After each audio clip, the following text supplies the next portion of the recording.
What is going on, everyone?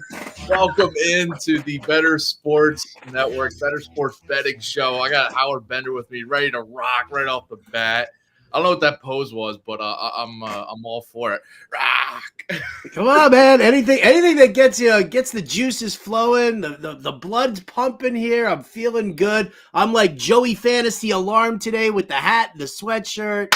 I'm ready to start betting, baby. I'm also 7-2 over my last 2 days worth of baseball bets, Servo. So I gotta start building that bankroll back up. Ring that cash register. Cha-ching, cha-ching, cha-ching, cha-ching.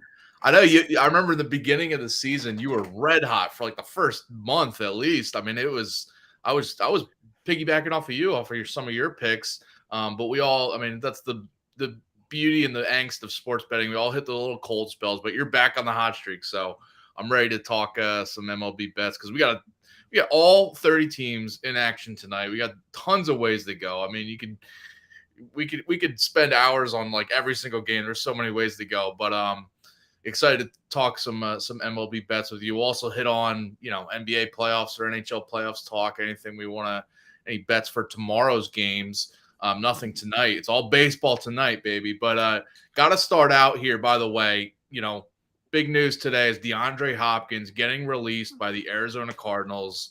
This is one of the big news stories in sports, especially because there's no playoffs tonight.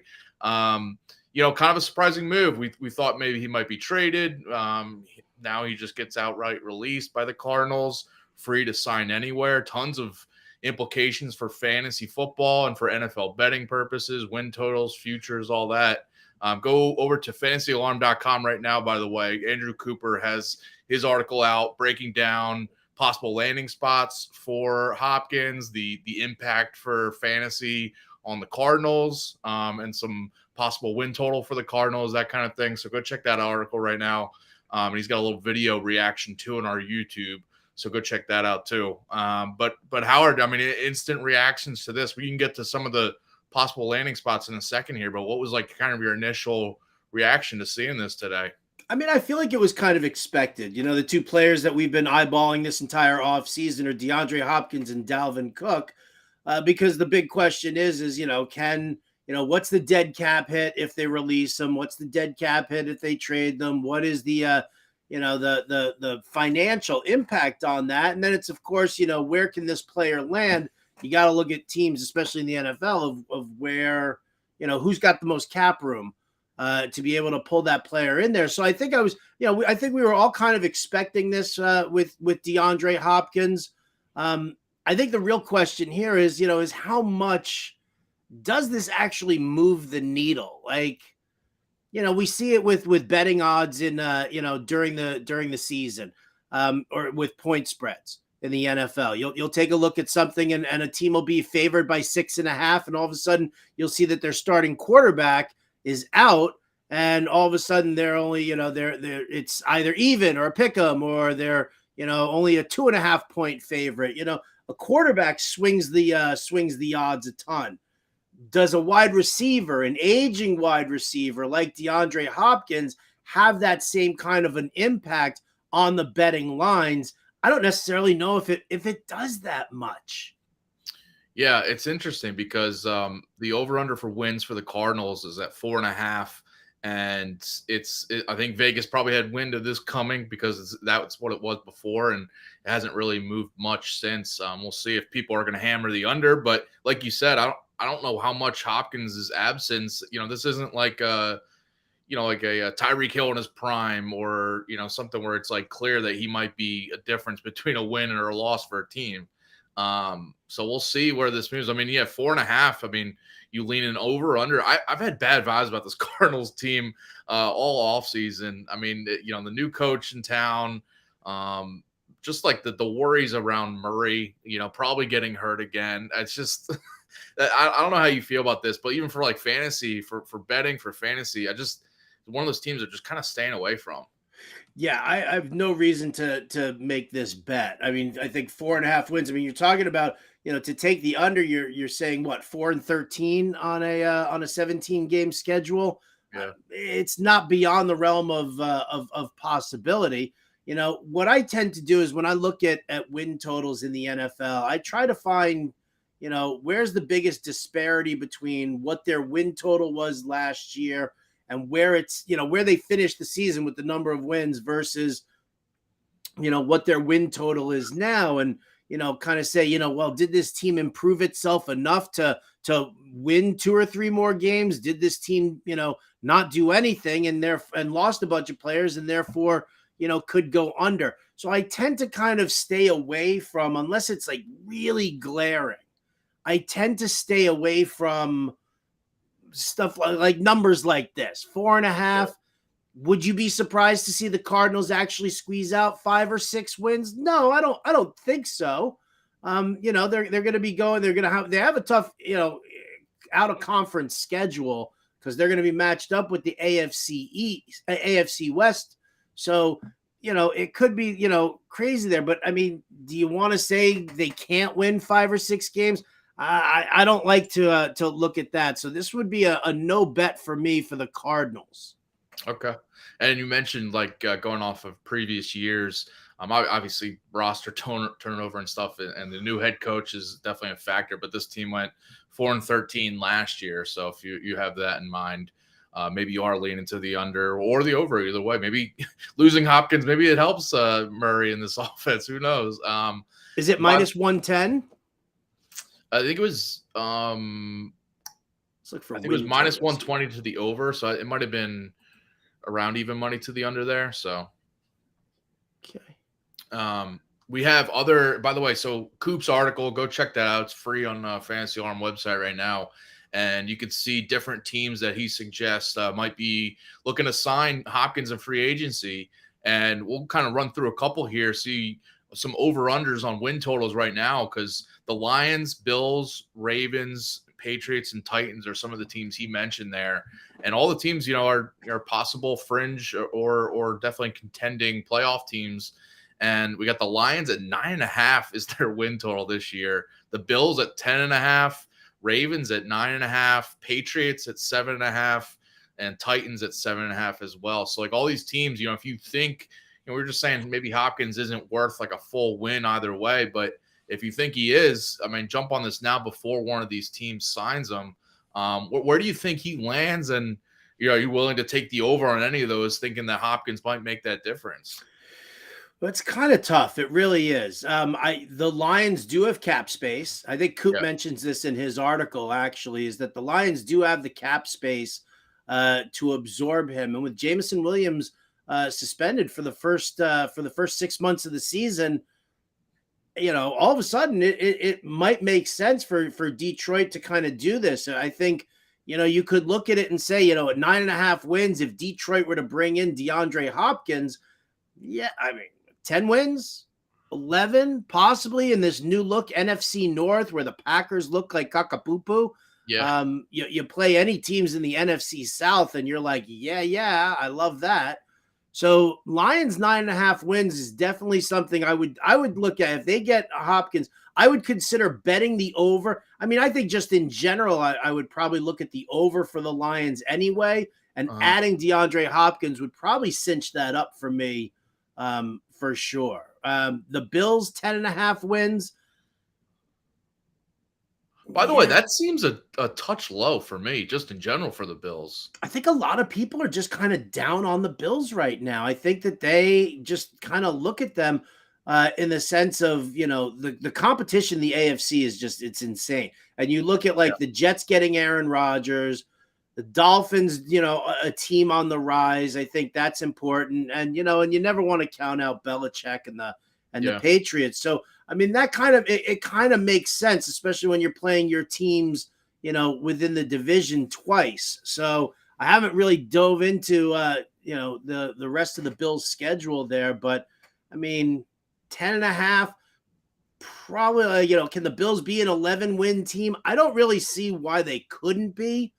But it's probably borderline there. If he goes to the Ravens, what'd you say? Where are they? 9.5 wins? Is that what we're looking at? Yeah, 9.5 for the Ravens. I just don't know what to do with that team anyway. Todd Monken is coming in as the new OC, but it's a mobile QB who always prefers to run with the ball than he does to throw it. So, I'm not sure what happens there. And Could you imagine OBJ and DeAndre Hopkins sitting there, and then like Lamar Jackson just keeps taking off and runs for 20 yards? He's just like I couldn't think of like Hopkins. I don't think is like a chirper, but you know that like Odell would be like, we were open, we should have done this, should have done that. So I don't like it there. And then weekly drama for sure in that team. Yeah.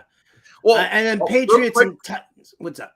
Real quick with the Ravens. I mean, I feel like that offense isn't one where if they add a receiver like Hopkins, I don't think they're so dependent on one star receiver that gonna move their line up a win total. It'd be different if he went to a team like if he went to the Jets and it's like all of a sudden he's a top receiver for Rodgers, or like the Chiefs where then now they got multiple guys. But like I see the Ravens, I don't think. And by the way, my pre-draft like excitement about Zay Flowers is just getting worse and worse by the minute. If he goes to the Ravens, I wanted Zay Flowers to go to a team where he was going to be a stud, but it's going to be hard to do that. I think Britt Flynn has a Zay Flowers song parody coming that she and I are working on together. To a little Miley Cyrus there. I'm not drafting Zay Flowers. Because the Ravens suck. It's a work in progress. It's a work in progress. You got like the preview for me on that one there. So it. And I dig. I would say out of these teams, Lions, Bills, Ravens, Patriots, and Titans, the 5 teams that Coop mentions in the article, I could see if he goes to the Lions, they move up to 10.5. I don't necessarily know if I see the impact at all for the other 4 teams. Okay. Interesting. So if you think he goes to the Lions and you want to jump on that now, grab the over 9.5. Over that was at DraftKings, but you can probably shop around, find the best prices for you for win totals. By the way, we'll be talking win totals, NFL futures, and all that basically all summer long, because it's gonna once the NBA and NHL playoffs start, it's gonna be a lot of baseball, but we got plenty of football talk, and fantasy football for sure is all in full force over at Fantasy Alarm. So you definitely want to get involved with that. You see on the screen, use promo code Fantasy Alarm to get on the best ball fun, Underdog Fantasy. I mean, we're full into it, best ball season, and this definitely moves some ADP numbers for the Cardinals for sure. Yeah. I saw in our chat, Adam, our producer Adam Bernard, is saying Marquise Brown and Rondale Moore, best ball owners and draftees are definitely happy after this move. Same thing with like if you drafted Zach Ertz or someone like that from the Cardinals. So yeah, looking good for them, and whoever he lands on, some ADPs could be changing for, like you said, the Lions, Bills. We'll see. So definitely tune in, keep track of this news. Let's get into some MLB best bets here. And we got a full card, as I mentioned, coming up tonight. So plenty of ways to go. I'll let you go first with your MLB best bet for tonight's slate. Okay. Yeah. Listen, I'm in on the White Sox tonight. That's my best bet, but I'm only looking at the first 5 innings for this one. One, you talked about the cold streak that I hit for baseball bets was all because I just kept getting blown up by bullpens over and over and over again. Yeah. So, kind of learning my lesson, kind of making some adjustments with that. I know that the White Sox aren't the be all end all of teams, but they're probably middle of the road here against left-handed pitching. Joey Wentz on the mound for Detroit. Lance Lynn on the mound for the White Sox. Now Lance Lynn over his last couple of starts has really leveled off. He was just getting pounded early on, but he has seemingly rounded into some mid-season form. He's looked good in his last 2 starts. I'm just going to keep it, super simple here. And I'm going to take the White Sox first 5 innings on the run line. So I just want them to have a lead. And I got it for -115 on Caesars Sportsbook. So I think that's where I'm at. Pretty good. I like that. And we got Matt Deutsch chiming in on our chat here. Says I am streaming Lance Lynn and need a big one. I mean, okay, I'll give you that. I just when you're streaming Lance Lynn, come on. If Howard's bets is holding firm, maybe he gets the win tonight. We'll see. I got my fingers crossed for you there, Bettor boss. Got my fingers crossed for you. By the way, get in any questions or comments you want. We can definitely answer anything you got about bets tonight, NFL futures or NBA, NHL playoffs picks. We'll be happy to touch on it all. I'll get to my best bets here, and I'm going with a trio of picks for the Pirates-Mariners game. It's a low total, but I'm still liking the under 7 here and the first 5 under.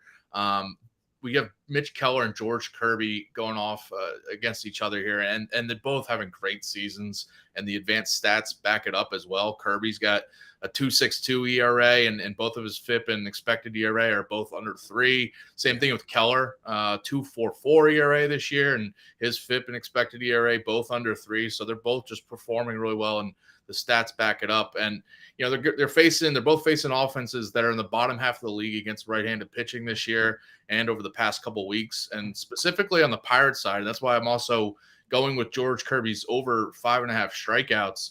The Pirates have the highest strikeout rate in the league on the road this year at 29.6%, and also against right-handed pitching over the last couple of weeks.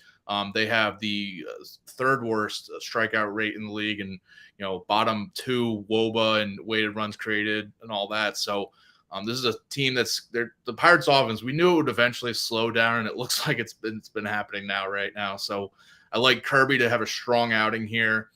He's got a 23-3 K to walk ratio over his 4 starts this month. Has only gone over 5.5 strikeouts 4 times ahead of his 9 starts this season, but all 4 of those overs have come in his last 5 outings. So it's been this month where he's really hit his stride. He's been on fire from just in general, but also in the strikeout department. So I like that over 5.5, and it's been moving up a little bit, but it was about even money earlier today. Has the line moved? Interesting, because I mean, listen, I don't mind it at all. I mean, I do worry. I do worry a little bit about, because I love the fact that George Kirby likes to pound the strike zone. But if you look at the Pirates, just even over the past week, striking out fewer than 17% of the time. They're making contact. It's weak ass contact. It's kind of, but so I might look towards like the number of outs for Kirby, but I mean, again, I don't hate taking the shot there with him 5.5 strikeouts and hitting that mark. But yeah, I think you're gonna sweat that one. Okay, yeah, it's -1.5 to the over, -120 to the under 5.5 there. By the way, in the outs, I'll just throw this out there because it wasn't a best bet of mine. But his over 17.5 outs recorded is at +190. But I like that in a parlay. It's a parlay I put in with him and Patrick Corbin to go under 18.5 outs. So you're basically betting on 6 innings pitched from both, break even there, or better or worse on both sides. But Patrick Corbin under 18.5 outs or 6 innings pitched in 9 of 10 starts this year, and all 3 road starts. So I like those trends, and I know you got to bet kind of fading Corbin a little bit later, but also on the Kirby outside, as you mentioned, he's over in 8 of 9 starts this year over that line, and he's pitched at least 7 innings in 4 of his last 5 outings. So I like that number. It's juiced a lot, but that's why I like the just a little parlay, because the Corbin under outs prop is really juiced, like -200. So you just kind of parlay those 2 together. I got it. It's like +130 earlier. Might be a little bit different right now, but I like that one. I'm bugging out with how people are like throwing their faith into Patrick Corbin all of a sudden, right? He has a couple of good outings. His expected ERA is still like over 6, I think. by a couple of good outings, I mean he didn't give up 7 earned runs in 3 innings. Right? It's unbelievable. And like that's something. Yeah, I'm definitely looking to target against Corbin in this one. I'm just not buying it. I'm not buying it. I think that I think that Washington, on the whole, okay, fine. It's an interesting matchup. Kansas City's a fairly weak team, but I just don't know, man. It's Patrick Corbin, man. That dude is just bad at baseball. To tease it later, if you guys keep watching, I know Howard might have a little daily dinger home run call a little bit later against Patrick Corbin. So we'll see which batter he's going with. Oh, hitting from the right side or the left side? We'll see. Ooh. Nobody taught me how to hit left-handed. I can only hit right-handed. And I couldn't even hit that well when I was growing up. So I don't know. You're not a switch hitter. All right. We'll that down. You know what I want to lock in with Corbin? I see the comment in chat right there. Scott Kobe. He's betting the over 1.5 walks for Taijuan Walker and James Caprillion. I dig that. I think walk props are on the money. Like Adam Ronis and I, we were talking, you guys can hear this in the Cash It podcast over at fantasyalarm.com. We were talking about walk props because we're sitting there real itching for like a Kodai Senga walk prop because the dude walks like 72 batters a game. And we were like, oh, come on, put the line up. I don't even care if it was like over 2.5. I would have been in on that in a heartbeat. He had 3 walks within the first 3 innings. So I love walk props. Scott Kobe is definitely a savvy looker there with walk props, especially Walker and Caprillion.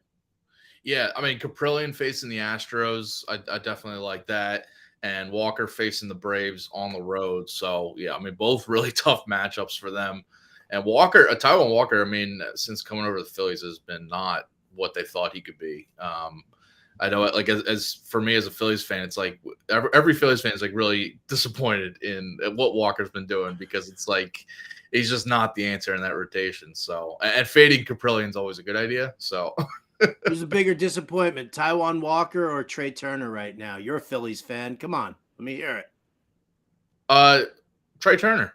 I mean, this dude was supposed to be an MVP candidate like from day one. That's, I mean, we expect nothing less. So, he's been perfectly fine, but you know, he hasn't been the stud as everyone thought, or we've seen in recent years. But it's early; we'll give him time.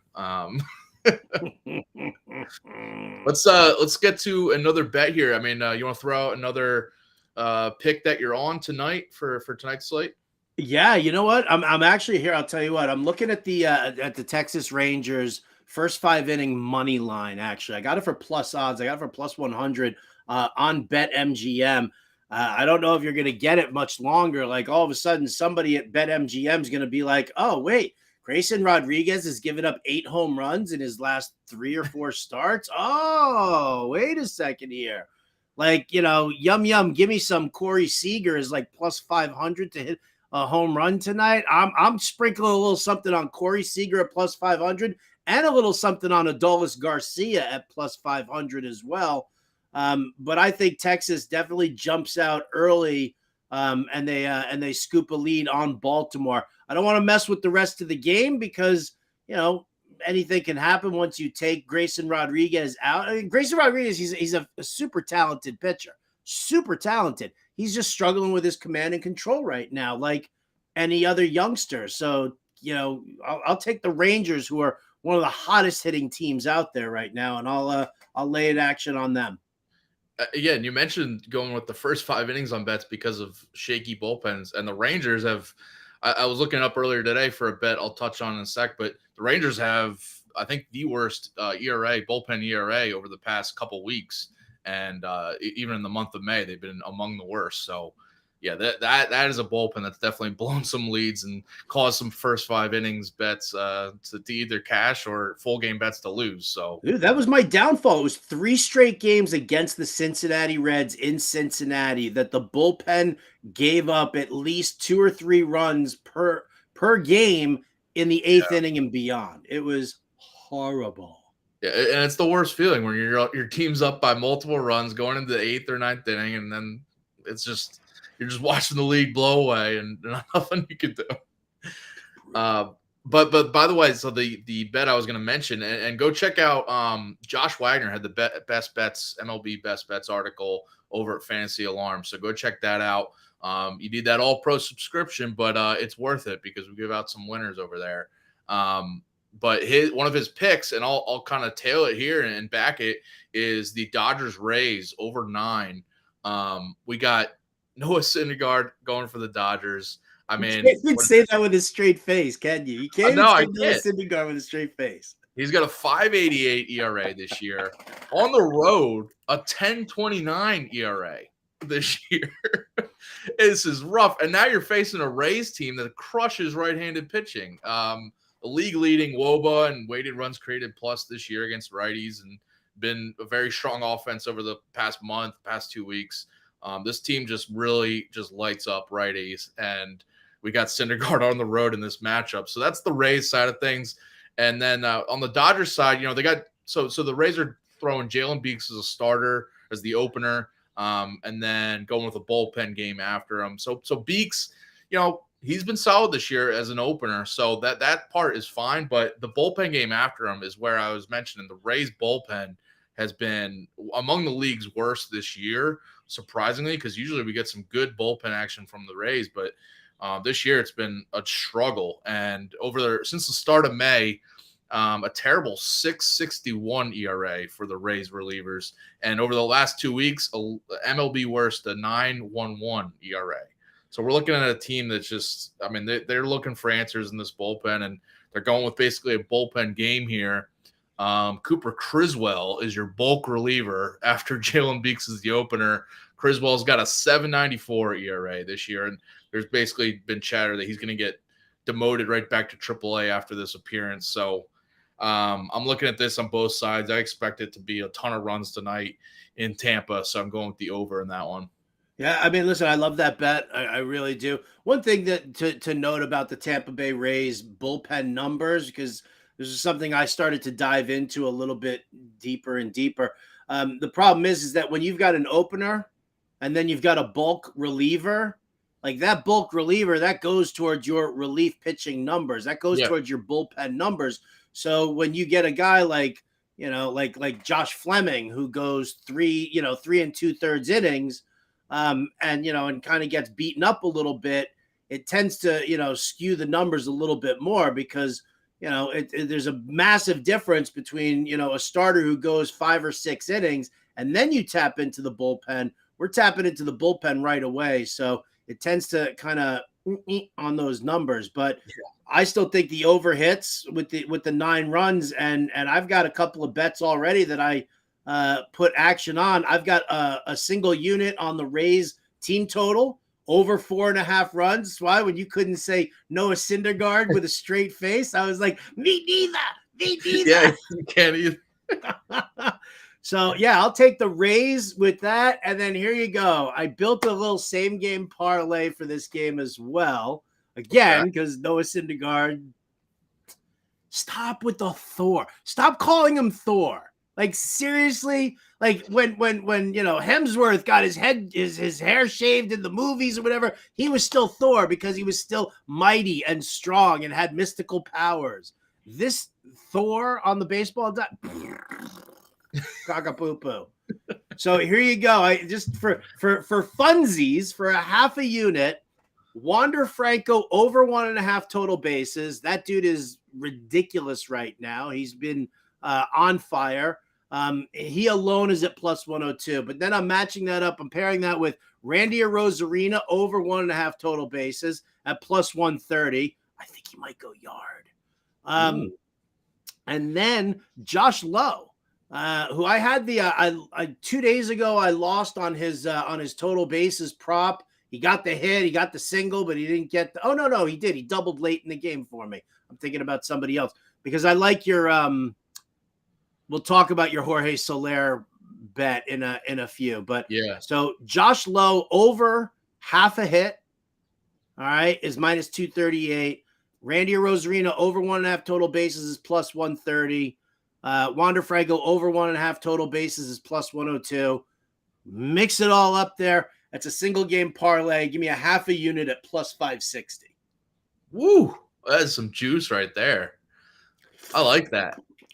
And we'll get to our home run calls in a little bit, but you mentioned Arozarena, Josh Lowe. Like, these are guys I was looking at for home run, possible home run calls tonight. went in a different direction. But like, Brandon Lau at plus 350, I'm seeing on DraftKings, which is an interesting number there. But you mentioned Rosarina could go yard plus 500 to go deep on DraftKings right now. So if you want to put that parlay in and then maybe just sprinkle a little bit on these home run props, you can get an added boost if they go deep. And why not fade Syndergaard with us? So, of course, right. This is the game where Syndergaard throws, 7 shutout innings. He gives up 3 hits and a walk, and somebody leans in. They're like, "Well, that's baseball, Susan."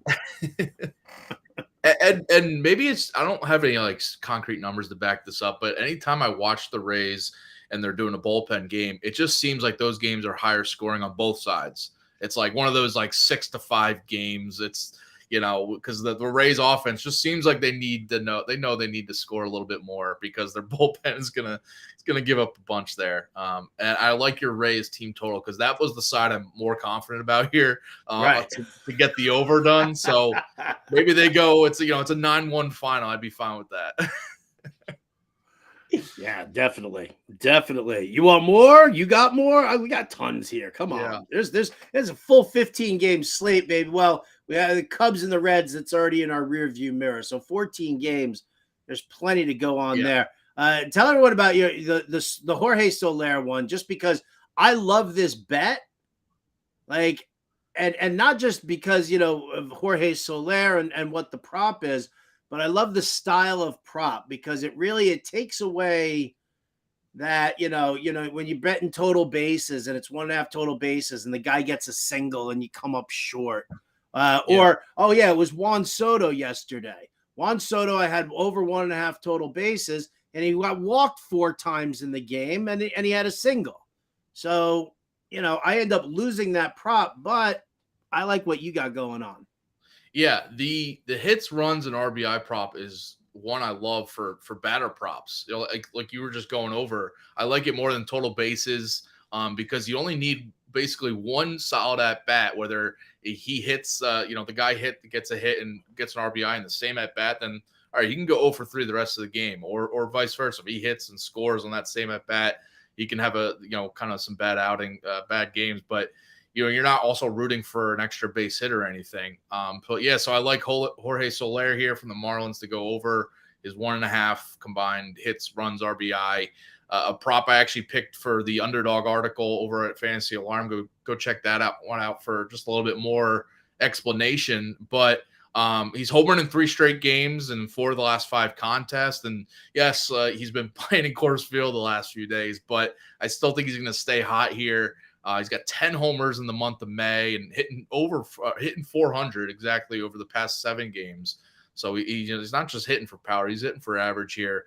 And he's facing Reed Detmers for the Los Angeles Angels, who's got a 4.87 ERA this year, a 1.43 WHIP this season. And Soler's a guy who's been crushing left-handed pitching. He's got a 400 batting average against lefties this year, a 1.539 OPS too. So against left-handed pitching. So I like Soler to just be that guy in the Marlins lineup that's going to have some success and keep it going. He's been so hot that, this specific prop, hits, runs, RBI, is one I like for Soler for, the last like couple weeks as he's been this hot. So, and it's been, it's been cashing because he's been hitting homers, but it's also been cashing when he's not. So I like that. I like that pick there.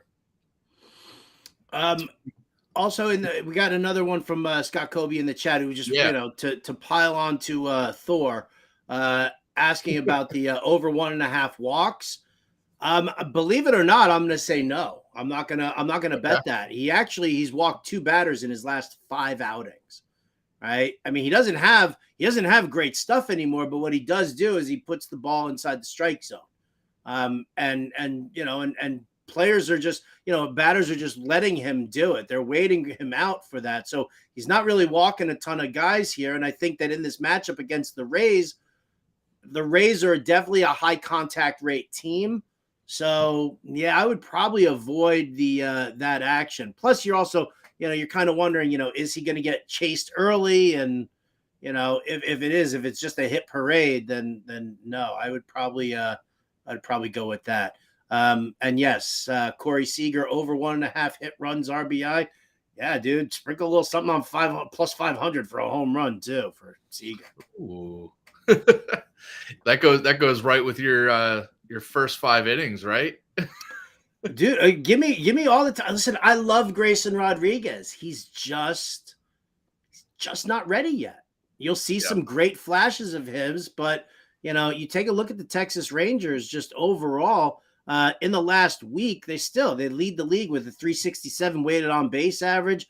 Their isolated power mark is over 200, a strikeout rate under 20%, and that's for the team. So yeah, I think that these guys going up against a guy who's not only struggling with his command and control, but now going to stress over it also. I think that's kind of where I'm at. Yeah, and Grayson Rodriguez is just one of those pitchers that we see it with these talented guys who just kind of goes through some growing pains once he comes up. I mean, he might have some really good outings and flash that talent, but he's also going to have some games where he faces a lineup like the Rangers. It's just a tough one. I mean, any good pitcher will struggle at times against this Rangers team. So yeah, I mean, you're getting a Grayson Rodriguez guy, and also just at home in Baltimore, it seems like those games are always going over anyway. So I like the Rangers to put up plenty of runs there, and Seager too. Yeah, that'd be a core cog in there. It seems like Seager, Semien, Adolis Garcia, you can ride their hits, runs, RBI props too on a almost daily basis and look pretty good at it. So yeah, those are good ones. Any other bets for tonight that you wanted to hit on? I know I got a couple, but I'll let you get another one in here if you want. I know I see a couple on here, so I'll let you go. Well, I mean, they're paired up with each other anyway. So it's Minnesota Twins team total under 3.5 runs. It's minus 137 on Caesars. Kevin Gossman over 8.5 strikeouts at plus 115 on BetMGM.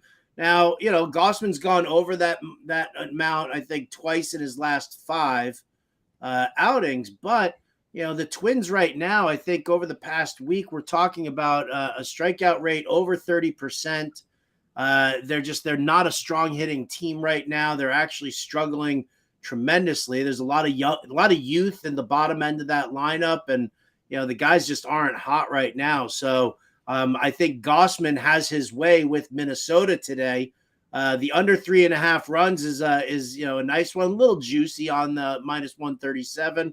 But then I'll take that shot with Gossman going over the 8.5 strikeouts. I think it's definitely doable with the way that the Twins have been overly aggressive at the plate. The 8.5 is when I see a prop that high, I'm a little hesitant, even though if I really like the matchup. Is that something where you see the plus money and it makes you want to take it, or you're just really confident if it was maybe minus money, you'd still be taking it? Oh, I mean, listen, if it was minus 120, yeah, I'd be like, oh, see, Vegas thinks that too. Yeah. The plus odds on it here, it's a risky bet. It's just, to me, I just look at this matchup between Gossman and the Twins and what they've been doing, and that's why I would do it. I mean, yeah, I agree with you. 8.5 is definitely a high number, but circumstances here to dictate to me to chase some plus odds. I feel you.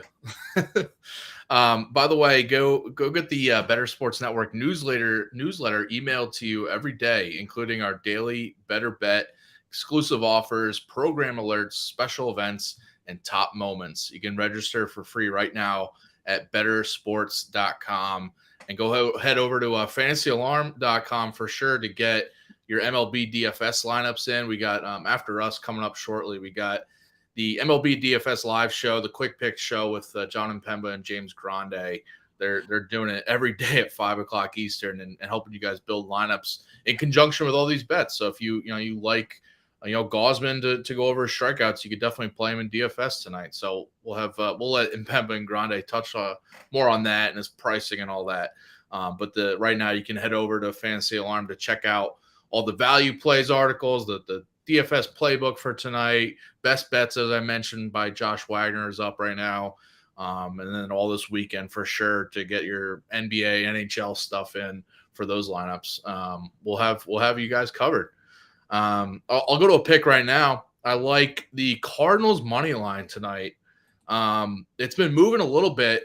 Saw it at plus 105 a little bit earlier, but it was plus odds like as late as last night. But this is one of those line movements where I saw it was moving and I kind of dug into it and I kind of convinced myself, and this is why, because we got Shane Bieber going for the Guardians, and negative regression is coming for him.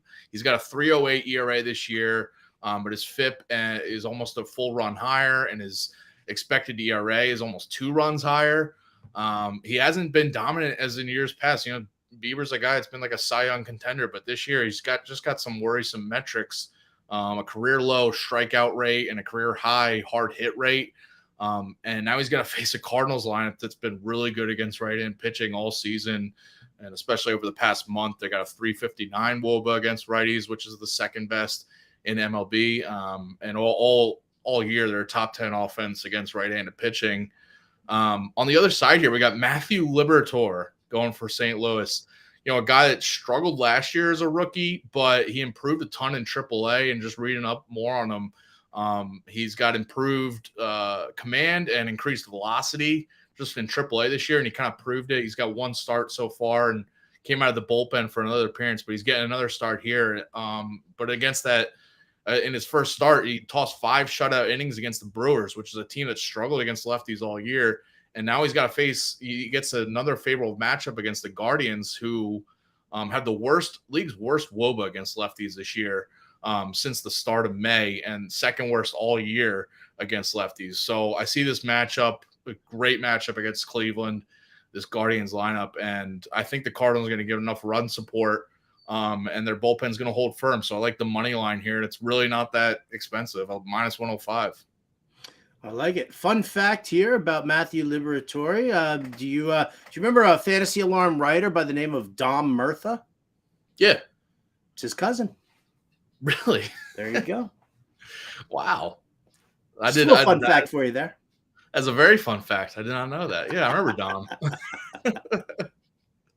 All right. Well, that's another reason if you to back Matthew Liberatore. Back the family.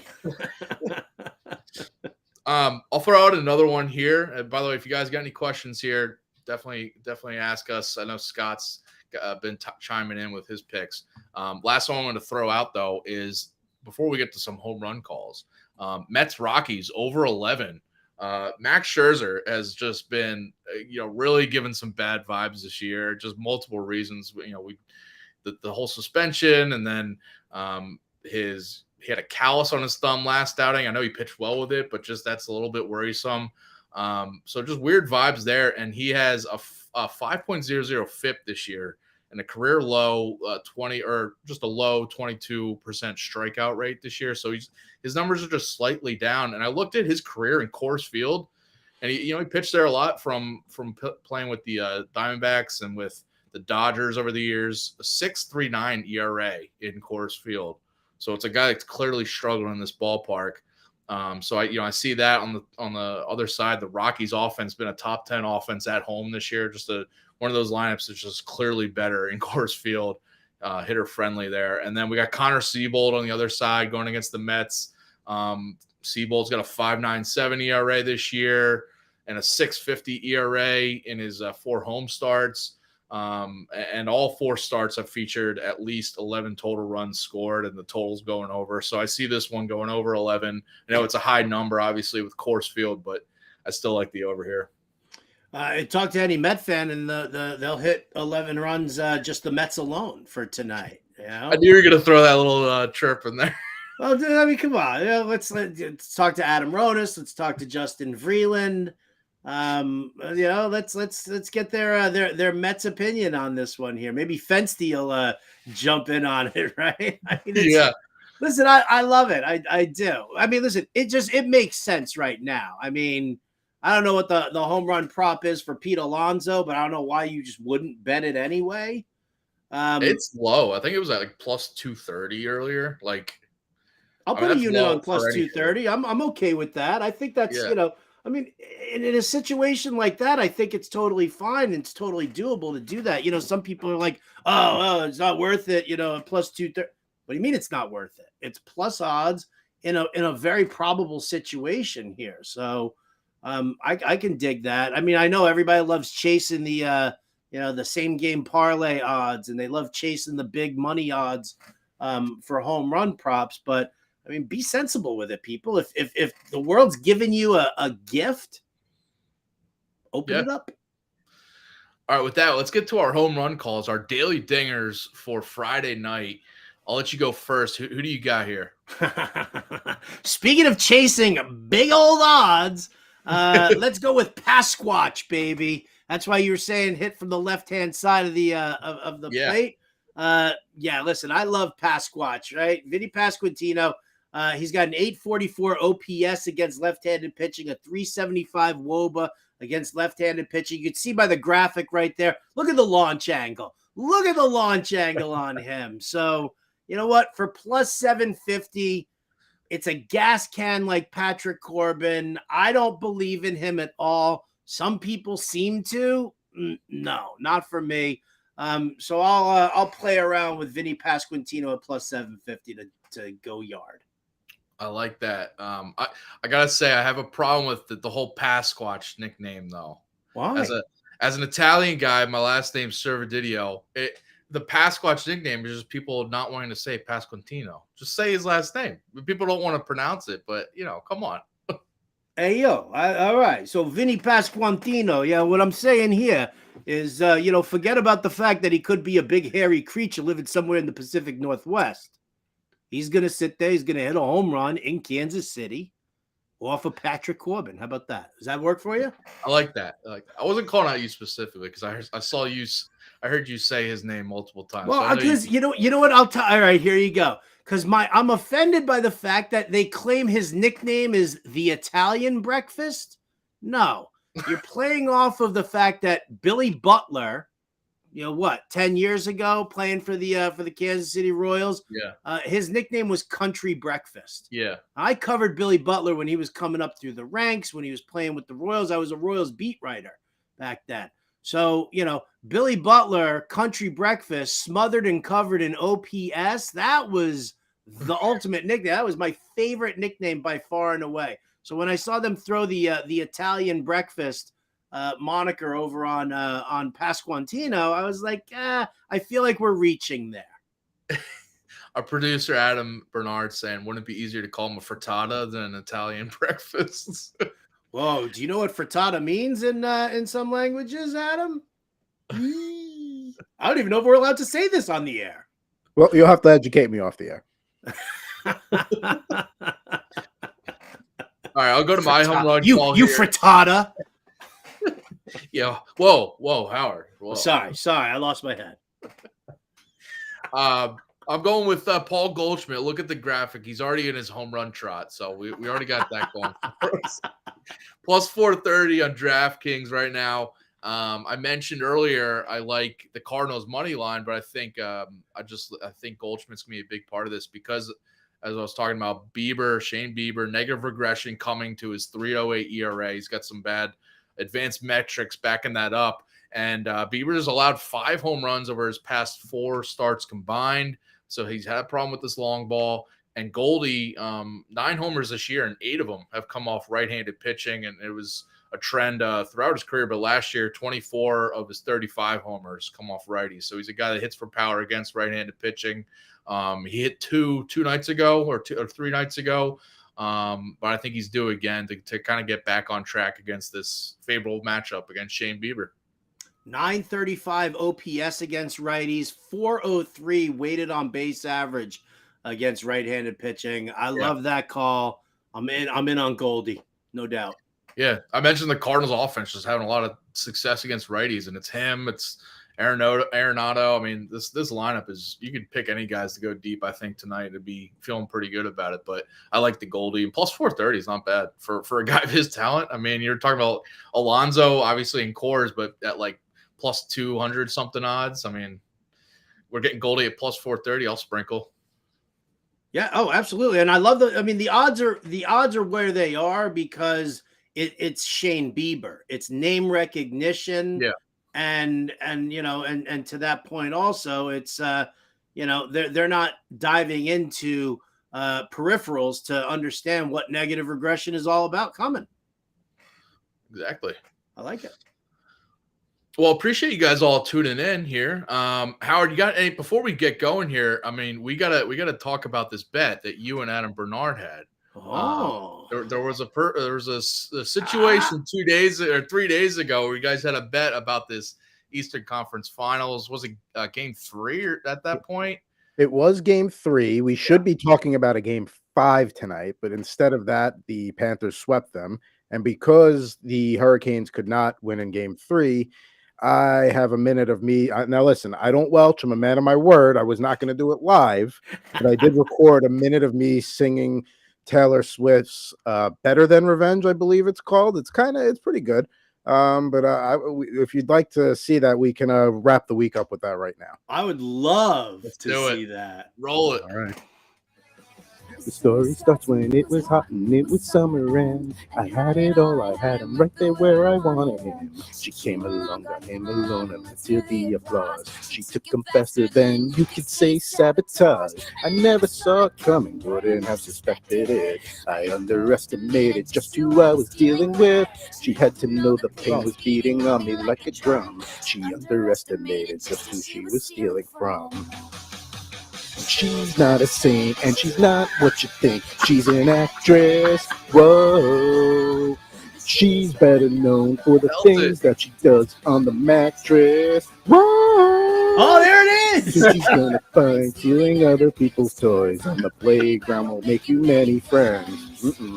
She should keep in mind. She should keep in mind. There is nothing I do better than revenge. Wow.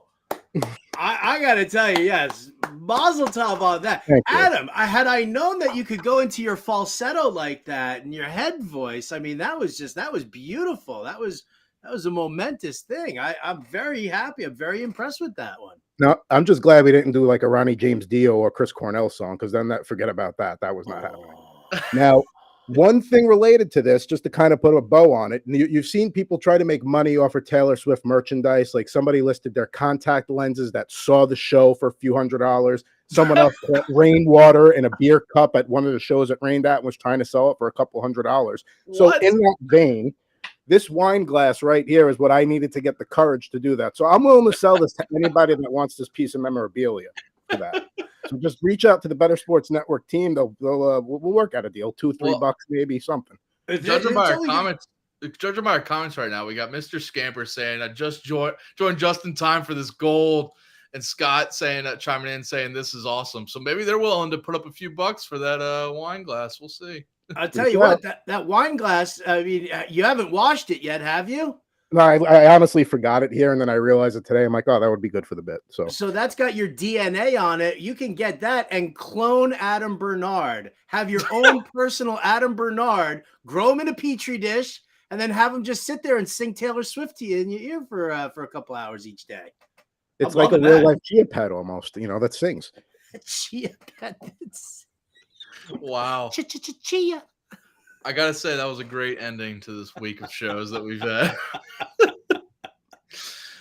With that, we are going to wrap up here. Good luck to everyone's picks tonight, and tomorrow's NBA and NHL playoffs. We'll be back next week. Every day at 4:00 Eastern. We're giving you guys some winners. Howard, any final thoughts on tonight's slate or this weekend's sports action? Frittata. Yeah, have a frittata tomorrow morning. And whoa! What'd you just say about my wife? Whoa! And hopefully the Pasquatch goes yard tonight. How about that? All right, everyone. Appreciate you watching in. Take care.